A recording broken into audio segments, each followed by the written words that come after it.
Stop buying what you call tools. Start making videos. Get that next great piece of equipment later. Oh, I just saw a mic that will make my video audio much better.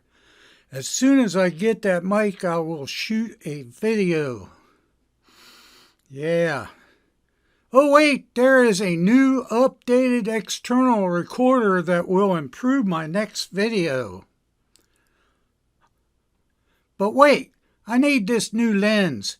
That will make my videos much better. Yeah. On and on and on. Of course. Wait. Without the tools, we can't make video. Yeah, right. Where focus goes, energy flows. Are we focused on new equipment? Or focused on making videos? A storehouse of equipment without any videos. Let you with a house full of equipment with empty portfolio. Smith eyes.